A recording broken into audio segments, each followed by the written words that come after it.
আসসালামু আলাইকুম রহমতুল্লাহ।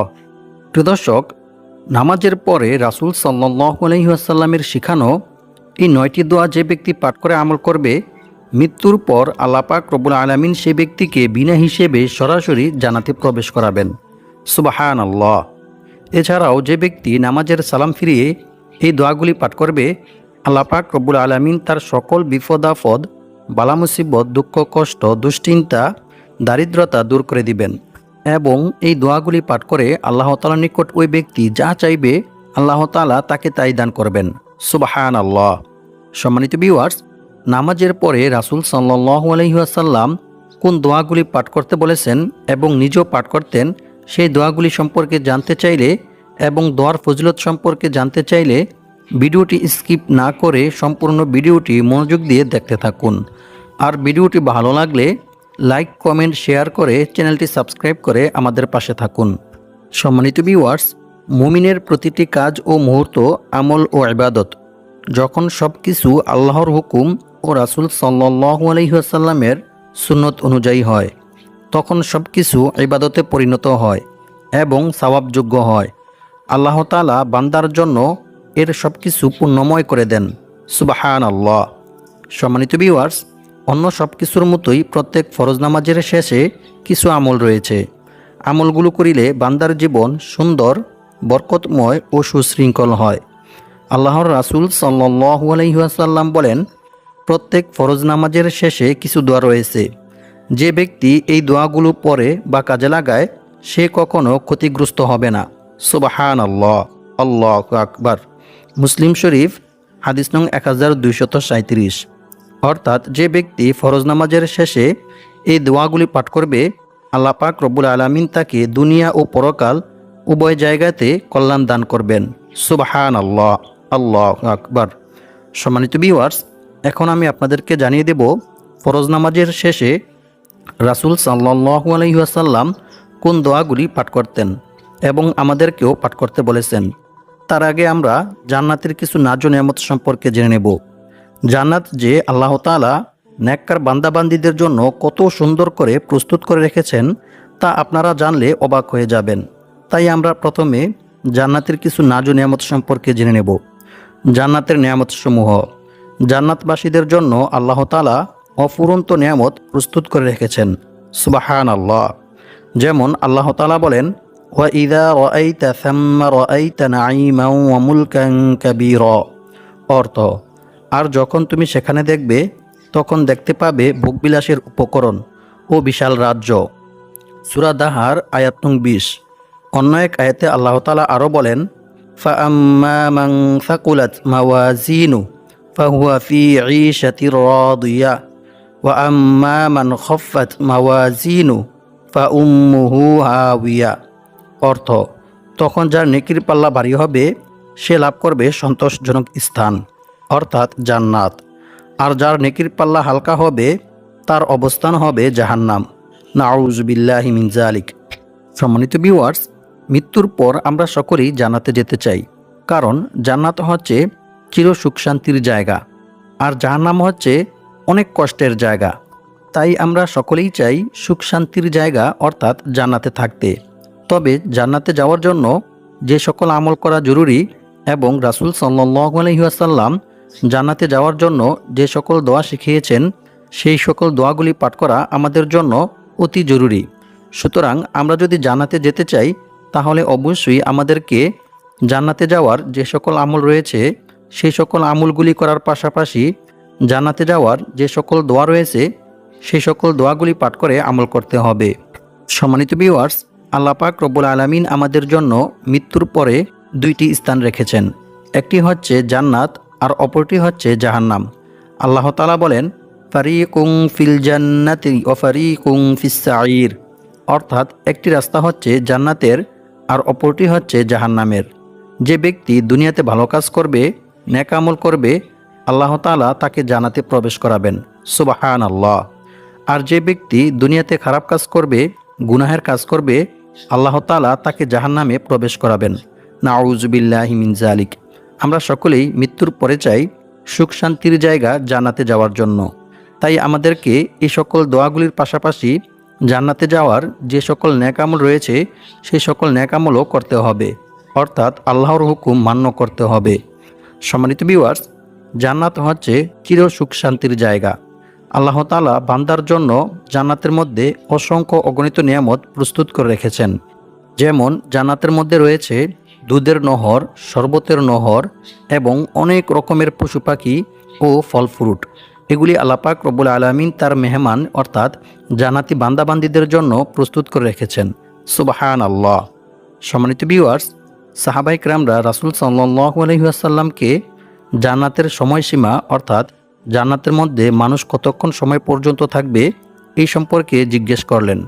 তখন রাসূল সাল্লাল্লাহু আলাইহি ওয়াসাল্লাম একটি উদাহরণ দিয়ে বললেন, মনে করো এই সম্পূর্ণ পৃথিবীটাকে গোডাউনে পরিণত করা হয়েছে, অর্থাৎ পৃথিবীর শুরু থেকে নিয়ে শেষ পর্যন্ত এবং জমিন থেকে নিয়ে আসমান পর্যন্ত সম্পূর্ণ পৃথিবীটাকে সরিষা দ্বারা গোডাউন বানানো হয়েছে।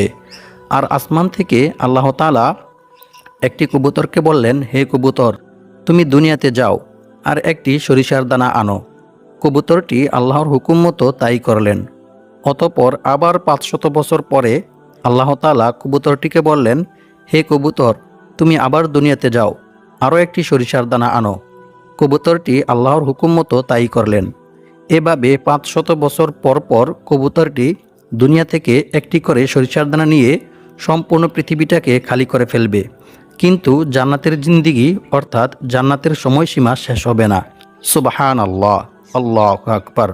আল্লাহ তাআলার প্রিয় নেককার বান্দাবান্দিরা সর্ব অবস্থায় সব সময় অনন্তকাল পর্যন্ত চির সুখ শান্তির জায়গা জান্নাতে থাকবে। সুবহানাল্লাহ।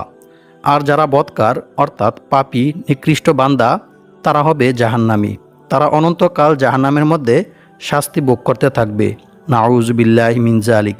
আমাদের থেকে যদি আল্লাহ তাআলা হিসেব নেয়, তাহলে আমরা কখনোই আমাদের কর্মের হিসেব, আমাদের গুনাহের হিসেব দিয়ে আল্লাহ তাআলার পক্ষ থেকে মুক্তি পেয়ে জান্নাতে যেতে পারবো না। তাই আমরা রাসূল সাল্লাল্লাহু আলাইহি ওয়াসাল্লামের শিখানো এই 9টি দোয়া যদি নামাজের সালাম ফিরিয়ে পাঠ করি, তাহলে ইনশাআল্লাহ আল্লাহ তাআলা আমাদেরকে মৃত্যুর পর বিনা হিসেবে সরাসরি জান্নাতে প্রবেশ করাবেন। সুবহানাল্লাহ। সম্মানিত ভিউয়ার্স, তাই আজকের ভিডিওতে আমি আপনাদেরকে রাসূল সাল্লাল্লাহু আলাইহি ওয়াসাল্লামের শিখানো এরকম মূল্যবান 9টি দোয়া শিখিয়ে দেব, যে 9টি দোয়া পাঠ করে আমল করিলে আল্লাহ পাক রব্বুল আলামিন আপনাদেরকে মৃত্যুর পর বিনা হিসেবে সরাসরি জান্নাতে প্রবেশ করাবেন এবং দুনিয়াতেও আল্লাহ তাআলা আপনাদের সকল বিপদ আপদ, বালা মুসিবত, দুঃখ কষ্ট, দারিদ্রতা ও ঋণ দূর করে দিবেন এবং গায়বীভাবে আল্লাহ তাআলা আপনাদেরকে অসংখ্য অগণিত টাকা পয়সা, ধন সম্পদ দান করবেন ইনশাআল্লাহ।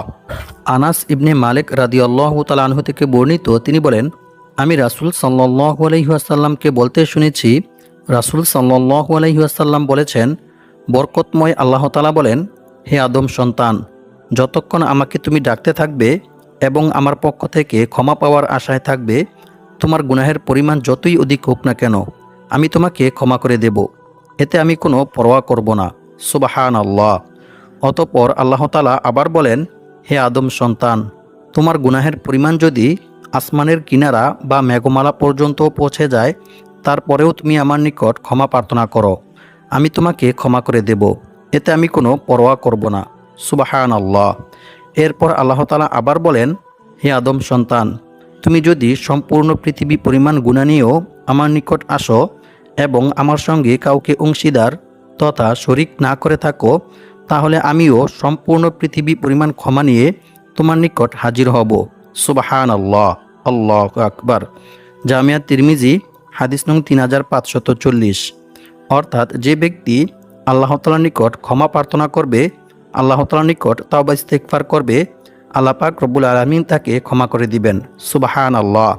এবং যে ব্যক্তি আল্লাহ তাআলার নিকট কিছু চাইবে, আল্লাহ তাআলা তাকে তাই দান করবেন। সুবহানাল্লাহ, আল্লাহু আকবার।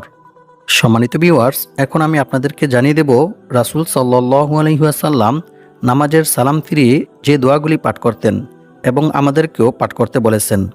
নাম্বার 1, আল্লাহর রাসূল সাল্লাল্লাহু আলাইহি ওয়াসাল্লাম ফরজ নামাজের সালাম ফিরিয়ে একবার তাকবীর পাঠ করতেন। ইবনে আব্বাস রাদিয়াল্লাহু তাআলা আনহু বলেন, আমি ওই তাকবীরের আওয়াজ শুনে রাসূল সাল্লাল্লাহু আলাইহি ওয়াসাল্লামের নামাজ শেষ হওয়া বুঝতে পারতাম। বুখারী শরীফ ও মুসলিম শরীফ। অর্থাৎ রাসূল সাল্লাল্লাহু আলাইহি ওয়াসাল্লাম নামাজের সালাম ফিরিয়ে সাথে সাথে আল্লাহর প্রশংসা করে আল্লাহ তাআলার নিকট একবার আল্লাহু আকবার পাঠ করতেন। নাম্বার 2, রাসূল সাল্লাল্লাহু আলাইহি ওয়াসাল্লাম প্রত্যেক ফরজ নামাজের শেষে 3 বার আস্তাগফিরুল্লাহ পাঠ করতেন। সম্মানিত ভিউয়ার্স, ইস্তেগফার যে শুধু নামাজের সালাম ফিরিয়ে পাঠ করতে হবে এমনটা নয়, বরং সর্ব অবস্থায় সবসময় বেশি বেশি তাওবা ইস্তেগফার পাঠ করতে হবে। কারণ রাসূল সাল্লাল্লাহু আলাইহি ওয়াসাল্লাম বলেন, আমি দৈনিক 100 বার আল্লাহ তাআলার নিকট তাওবা ইস্তেগফার পাঠ করি। সুবহানাল্লাহ। আল্লাহর রাসূল সাল্লাল্লাহু আলাইহি ওয়াসাল্লাম বলেন, হে লোক সকল, তোমরা আল্লাহ তাআলার নিকট বেশি বেশি তাওবা ইস্তেগফার পাঠ করো, কারণ আমি নিজেও দৈনিক 70 বারের অধিক তাওবা ইস্তেগফার পাঠ করি। সুবহানাল্লাহ, আল্লাহু আকবার। সম্মানিত ভিউয়ার্স, রাসূল সাল্লাল্লাহু আলাইহি ওয়াসাল্লামের একটি সগীরা গুনাহ পর্যন্তও ছিল না। তারপরেও রাসূল সাল্লাল্লাহু আলাইহি ওয়াসাল্লাম দৈনিক 100 বার তাওবা ইস্তেগফার পাঠ করতেন। কারণ রাসূল সাল্লাল্লাহু আলাইহি ওয়াসাল্লাম গুনাহ থেকে পবিত্র হওয়ার জন্য তাওবা ইস্তেগফার পাঠ করতেন না, বরং রাসূল সাল্লাল্লাহু আলাইহি ওয়াসাল্লাম আল্লাহর পক্ষ থেকে গায়বী সাহায্য পাওয়ার জন্য এবং বিপদ আপদ, বালা মুসিবত, দুঃখ কষ্ট, অভাব অনটন ও দারিদ্রতা থেকে মুক্ত থাকার জন্যই বেশি বেশি তাওবা ইস্তেগফার পাঠ করতেন। কারণ বেশি বেশি তাওবা ইস্তেগফার পাঠ করিলে আল্লাহ তাআলা বান্দার প্রতি অনেক খুশি হয় এবং বান্দাকে অসংখ্য অগণিত পুরস্কার দান করেন। সুবহানাল্লাহ। রাসূল সাল্লাল্লাহু আলাইহি ওয়াসাল্লাম বলেছেন, মরুভূমিতে হারিয়ে যাওয়া উট খুঁজে পেয়ে উটের মালিক যতটা খুশি হয়, যখন কোনো গুনাহগার বান্দা আল্লাহ তাআলার নিকট তাওবা ইস্তেগফার করে ক্ষমা প্রার্থনা করে, তখন আল্লাহ তাআলা এর চাইতে বেশি খুশি হন। সুবহানাল্লাহ, আল্লাহু আকবার। এমনকি আল্লাহ তাআলা বান্দার প্রতি খুশি হয়ে বান্দাকে অসংখ্য অগণিত পুরস্কার দান করেন। ইবনে আব্বাস রাদিয়াল্লাহু তাআলা আনহু থেকে বর্ণিত, তিনি বলেন, রাসূল সাল্লাল্লাহু আলাইহি ওয়াসাল্লাম বলেছেন, যে ব্যক্তি বেশি বেশি তাওবা ইস্তেগফার পাঠ করবে, আল্লাহ তাআলা তার সমস্ত সমস্যা থেকে উত্তরণের পথ বের করে দিবেন। আল্লাহ তাআলা তার সমস্ত বিপদ আপদ, বালা মুসিবত, দুঃখ কষ্ট, দুশ্চিন্তা ও দারিদ্রতা দূর করে দিবেন এবং আল্লাহ পাক রব্বুল আলামিন তাকে এমন জায়গা থেকে রিজিক দান করবেন যা সে কল্পনাও করতে পারবে না। সুবহানাল্লাহ। অর্থাৎ তার ধারণার বাইরে থেকে গায়বীভাবে আল্লাহ তাআলা তার রিজিকের ব্যবস্থা করে দিবেন। সুবহানাল্লাহ, আল্লাহু আকবার। সুনানে আবু দাউদ হাদিস নং 1518। এছাড়াও আল্লাহ তাআলা বলেন, আর যে ব্যক্তি আল্লাহকে ভয় করবে, আল্লাহ তাআলা তার সমস্ত সমস্যা থেকে উত্তরণের পথ বের করে দিবেন আর তাকে এমন জায়গা থেকে রিজিক দান করবেন যা সে কল্পনাও করতে পারবে না। সুবহানাল্লাহ, আল্লাহু আকবার। সূরাতুত তলাক আয়াত নং 2-3।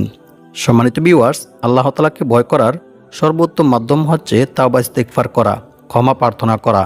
তাই আমাদেরকে সর্ব অবস্থায় সব সময় বেশি বেশি তাওবা ইস্তেগফার পাঠ করতে হবে। সম্মানিত ভিউয়ার্স, এখন আমি আপনাদেরকে জানিয়ে দেব যে 2টি ইস্তেগফার পাঠ করিলে আল্লাহ তাআলা আপনার জীবনের সকল গুনাহ ক্ষমা করে দিবেন এবং মৃত্যুর পর আপনাকে বিনা হিসেবে সরাসরি জান্নাতে প্রবেশ করাবেন।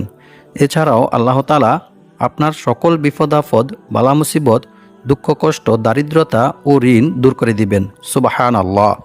ইস্তেগফার 2টির মধ্য থেকে প্রথমটি হচ্ছে, আল্লাহুম্মা গফিরলি যামবি ওয়া ওয়াসি'লি ফি দারি ওয়া বারিকলি ফি রিজকি। এই ইস্তেগফারটি বেশি বেশি পাঠ করবেন। আরেকটি হচ্ছে, আস্তাগফিরুল্লাহ ওয়া আতুবু ইলাইহি, আস্তাগফিরুল্লাহ ওয়া আতুবু ইলাইহি। সম্মানিত ভিউয়ার্স, ফরজ নামাজের শেষে রাসূল সাল্লাল্লাহু আলাইহি ওয়াসাল্লাম যে সমস্ত মাসনুন দোয়াগুলি পাঠ করতেন, তার মধ্য থেকে 3 নং দোয়াটি হচ্ছে, আল্লাহুম্মা আনতাস সালাম ওয়া মিনকাস সালাম তাবারাকতা ইয়া যাল জালালি ওয়াল ইকরাম। সাওবান রাদিয়াল্লাহু তাআলা আনহু থেকে বর্ণিত, তিনি বলেন, রাসূল সাল্লাল্লাহু আলাইহি ওয়াসাল্লাম যখন তার সালাত শেষ করতেন তখন তিনি এই দোয়াটি সব সময় পাঠ করতেন। এছাড়াও অন্য এক হাদিসে বলা হয়েছে, রাসূল সাল্লাল্লাহু আলাইহি ওয়াসাল্লাম বলেছেন, যে ব্যক্তি এই ইসমে আজমটি পাঠ করে আল্লাহ তাআলার নিকট কিছু চাইবে, আল্লাহ তাআলা তাকে তাই দান করবেন। সুবহানাল্লাহ। অর্থাৎ যে ব্যক্তি এই ইসমে আজমের উসিলায় আল্লাহ তাআলার নিকট দোয়া করবে, আল্লাহ তাআলা অবশ্যই তার দোয়া কবুল করবেন। সুবহানাল্লাহ, আল্লাহু আকবার। নাম্বার 4, রাসূল সাল্লাল্লাহু আলাইহি ওয়াসাল্লাম বলেন, যে ব্যক্তি ফরজ নামাজের শেষে 33 বার সুবহানাল্লাহ, 33 বার আলহামদুলিল্লাহ ও 33 বার আল্লাহু আকবার পাঠ করবে।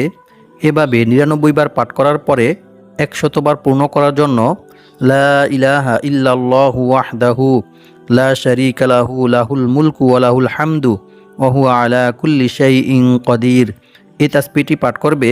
আল্লাহ পাক রব্বুল আলামিন তার জীবনের সকল গুনাহ ক্ষমা করে দিবেন, যদিও তা সমুদ্রের ফেনারাশি পরিমাণ হয়ে থাকে। সুবহানাল্লাহ, আল্লাহু আকবার। মুসলিম শরীফ, হাদিস নং 1240।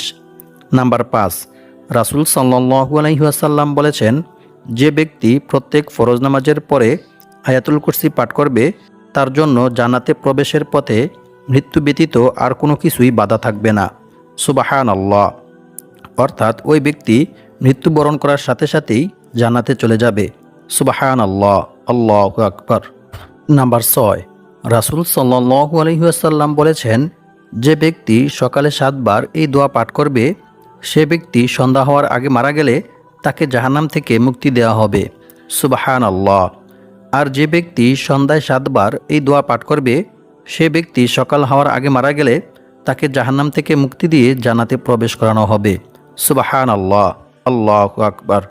দোয়াটি হচ্ছে আল্লাহুম্মা আজিরনি মিনান নার, অর্থ, হে আল্লাহ, আপনি আমাকে জাহান্নামের আযাব থেকে মুক্তি দিন, আমিন। নাম্বার 7, রাসূল সাল্লাল্লাহু আলাইহি ওয়াসাল্লাম বলেছেন, যে ব্যক্তি প্রত্যেক ফরজ নামাজের শেষে সূরা ইখলাস, সূরা ফালাক ও সূরা নাস পাঠ করবে এবং সকাল সন্ধ্যায় 3 বার করে এই সূরাগুলি পাঠ করবে তাকে আর কোনো কিছুই কোনো প্রকার ক্ষতি করতে পারবে না। সুবহানাল্লাহ, অর্থাৎ সে ব্যক্তি সকল প্রকার ক্ষতি থেকে, জিনের ক্ষতি থেকে, জাদুটোনা, বানটোনা, বদনজর, যে কোনো রকমের অনিষ্ট থেকে মুক্তি পাওয়ার জন্য এই সূরাগুলি তার জন্য যথেষ্ট হবে। সুবহানাল্লাহ, আল্লাহু আকবার। নাম্বার 8, রাসূল সাল্লাল্লাহু আলাইহি ওয়াসাল্লাম বলেছেন, যে ব্যক্তি সকালে 10 বার ও সন্ধ্যায় 10 বার দুরূদ শরীফ পাঠ করবে কিয়ামতের দিন রাসূল সাল্লাল্লাহু আলাইহি ওয়াসাল্লাম সে ব্যক্তির জন্য শাফায়াত করবেন। সুবহানাল্লাহ, আল্লাহু আকবার। এছাড়াও অন্য এক হাদিসে বলা হয়েছে, যে ব্যক্তি বেশি বেশি দুরূদ শরীফ পাঠ করবে সে ব্যক্তি জান্নাতের মধ্যে রাসূল সাল্লাল্লাহু আলাইহি ওয়াসাল্লামের অতি নিকটে থাকবেন। সুবহানাল্লাহ, আল্লাহু আকবার। নাম্বার 9, রাসূল সাল্লাল্লাহু আলাইহি ওয়াসাল্লাম বলেছেন, যে ব্যক্তি সকাল সন্ধ্যায় 3 বার এই দোয়াটি পাঠ করবে তার জন্য জান্নাত ওয়াজিব হয়ে যাবে। সুবহানাল্লাহ, আল্লাহু আকবার। মুনাইজির রাদিয়াল্লাহু তাআলা আনহু থেকে বর্ণিত অন্য এক হাদিসে বলা হয়েছে, রাসূল সাল্লাল্লাহু আলাইহি ওয়াসাল্লাম বলেছেন, যে ব্যক্তি সকালে 3 বার ও সন্ধ্যায় 3 বার এই দোয়াটি পাঠ করবে কিয়ামতের দিন আল্লাহ তাআলা তার নেকি বৃদ্ধির মাধ্যমে তাকে সন্তুষ্ট করবেন। সুবহানাল্লাহ, আল্লাহু আকবার। অপর এক হাদিসে বলা হয়েছে, রাসূল সাল্লাল্লাহু আলাইহি ওয়াসাল্লাম বলেছেন, যে ব্যক্তি সকাল সন্ধ্যায় এই দোয়াটি 3 বার পাঠ করবে কিয়ামতের দিন আমি তার হাত ধরে তাকে জান্নাতে পৌঁছে দেব। সুবহানাল্লাহ। সম্মানিত ভিউয়ার্স, এই দোয়াটি অতি মূল্যবান একটি দোয়া, তাই আপনারা সকলেই একটু কষ্ট হলেও দোয়াটি ভালোভাবে মুখস্থ করে নেবেন। দোয়াটি হচ্ছে, রাদিতু বিল্লাহি রাব্বাও ওয়া বিল ইসলামি দীনাও ওয়া বি মুহাম্মাদিন সাল্লাল্লাহু আলাইহি ওয়াসাল্লাম নাবিয়্যান ওয়া রাসূলা। আল্লাহ পাক রব্বুল আলামিন আমাদের সবাইকে নামাজের পরে এই দোয়াগুলি পাঠ করে মৃত্যুর পর সরাসরি জান্নাতে যাওয়ার তৌফিক দান করুক এবং সকল বিপদ আপদ থেকে, দারিদ্রতা থেকে মুক্ত হয়ে অনেক টাকা পয়সার মালিক হওয়ার তৌফিক দান করুক, আমিন।